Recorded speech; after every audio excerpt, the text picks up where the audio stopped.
Apa kata Hendro Priyono, mantan Kepala Badan Intelijen Negara? Dong ketakutan ketika OPM di hutan bersatu deng OPM diplomatik di luar negeri, maka masalah Papua tidak bisa dibendung lagi. Menurut beliau, untuk menghancurkan pergerakan OPM yang ada di dalam negeri, maka harus dilakukan pemekaran provinsi di seluruh tanah Papua sehingga pos-pos militer dan polisi akan dibangun di seluruh tanah Papua agar mempersempit ruang gerak OPM di hutan maupun dalam kota. Selain itu, bila perlu pindahkan 2 juta penduduk asli Papua ke Manado dan pindahkan orang Manado ke seluruh tanah Papua, maka OAP akhirnya minoritas dan musnah di tanahnya sendiri. Pak, terkait Irian, Papua lah ya. Tiap tahun kita kirim tentara. Otonomi khusus hari ini terakhir kan, tahun ini terakhir. Tapi pembangunan macam-macam udah dilakukan oleh Pak Jokowi 5 tahun terakhir. Tapi ternyata mereka tetap nggak mau. Maunya tetap minta referendum, minta pisah, minta merdeka. Yang ini Pak Alex, tunggu dulu. Yang dimaksud mereka tuh bukan satu loh Pak. OPM yang di Papua, federal, negara federal Papua Barat, dan pemerintah daerah beserta CS-CS-nya. Keempat, rakyat Papua. Yang selama ini dibangun pemerintah adalah rakyat, untuk kepentingan rakyat Papua.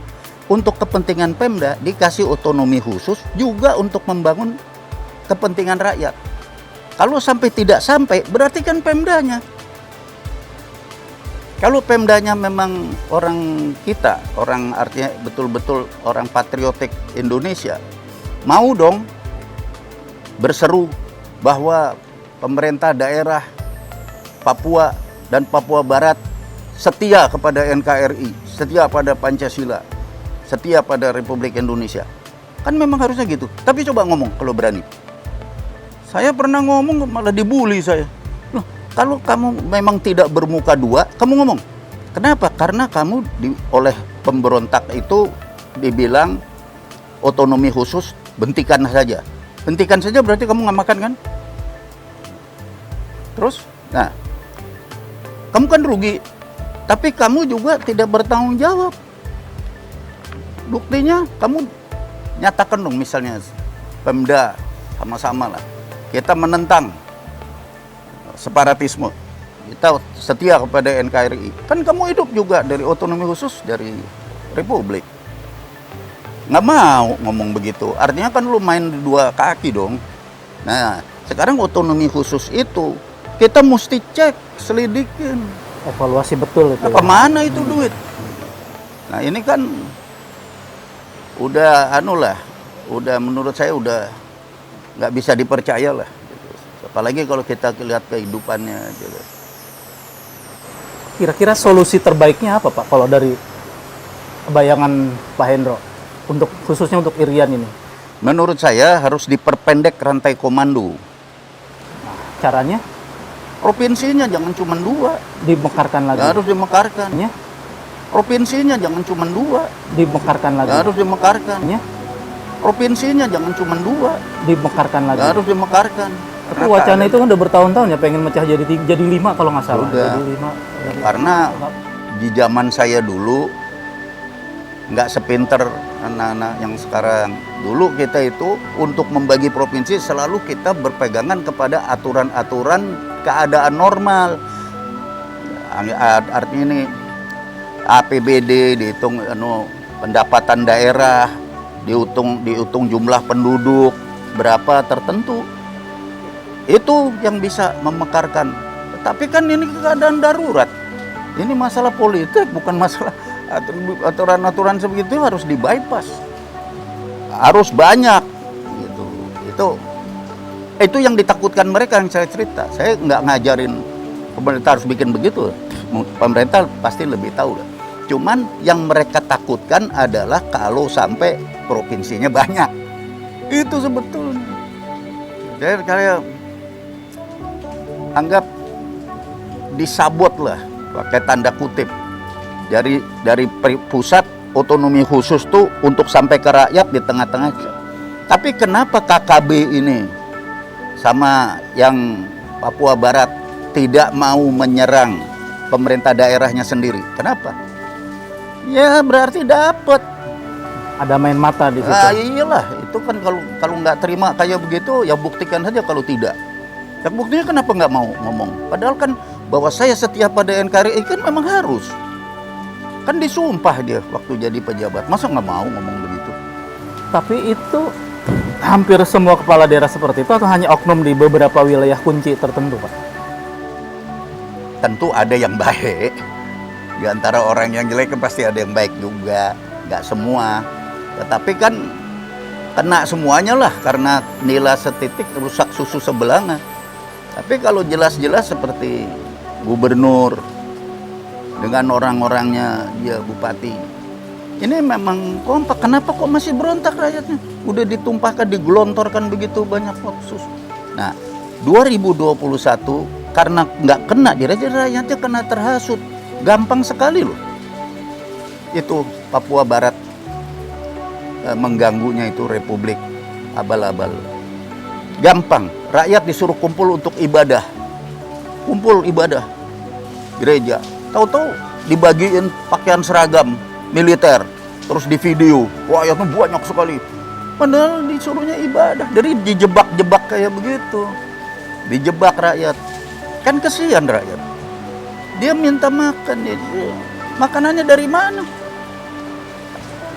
Barangkali habis di jalan, kalau enggak masa rakyatnya begini, ada kemajuan. Makanya Presiden Jokowi, pemerintah pusat langsung turun tangan bikin Trans Papua itu duit pemerintah, bukan dari daerah. Ya, dari daerah sekarang kan seperti tadi pertanyaan Pak Desa, mau bikin PON apa di sana.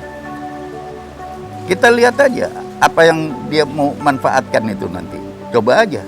Pemanfaatannya itu nanti akan lari kepada memperkuat posisi di era di fora internasional. Coba aja memperkuat.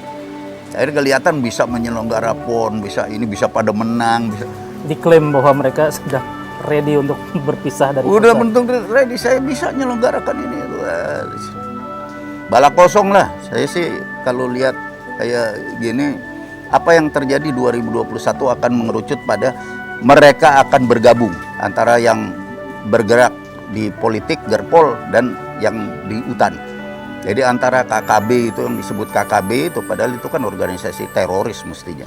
Itu ketemu sama yang berkibar-kibar di internasional. Kalau ini menyatu ya makin berat itu nasional. Kalau ini menyatu ya makin berat itu nasional. Kalau ini menyatu ya makin berat itu 2021 entah 2022 2023 nggak tahu, tapi ke situ arahnya karena mereka sekarang udah mulai sinergi.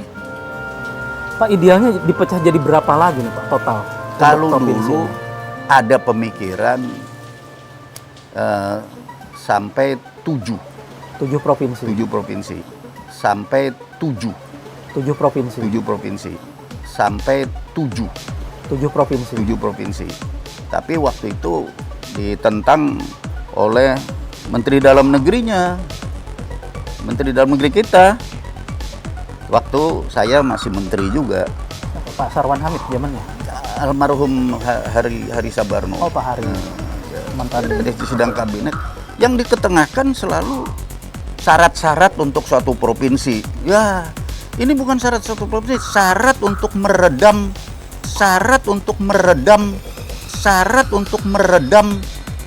pemberontakan itu. Dia terlalu textbook ya. Ya, dulu kan rame sama saya. Karena saya kepala BIN, saya bilang kalau buat saya keamanan. Bukan begini, ini kita ada masalah keamanan, masalah politik. Jadi syarat-syarat administratif seperti itu ya Nanti kalau udah aman, nanti kalau udah aman, nanti kalau udah aman, bikin syarat administratif, begitu loh. Ya itu kan harus antar menteri ada satuan pendapat. Untung jadinya Papua Barat.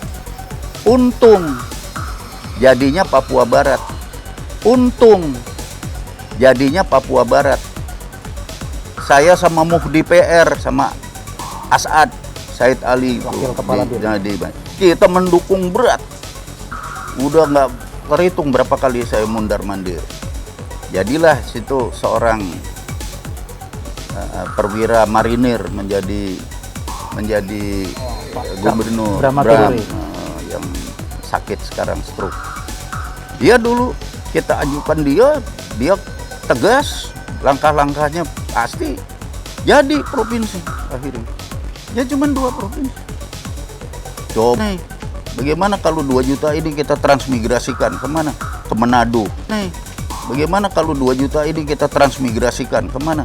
Ke Manado. Nih, bagaimana kalau 2 juta ini kita transmigrasikan kemana? Ke Manado. Terus orang Manado pindahin ke sini. Buat apa? Biar pisah secara ras sama Papua Nugini. Jadi nggak merasa orang asing, dia merasa orang Indonesia. Rame itu. Ada saya punya paper itu masih waktu saya squad. Itu saya minta secara antropologi udah beda. Jadi nggak bisa sekarang kan nariknya apa? Yang ikut nolong bantu separatisme ini Vanuatu, negara-negara situ Pak, MMG gitu. Ya, kenapa? Karena merasa sama-sama hitam, sama-sama keriting. Papua itu kan artinya rambut keriting. Itu kan istilah sebetulnya pelecehan itu, rambut keriting itu. Papua orang bawah.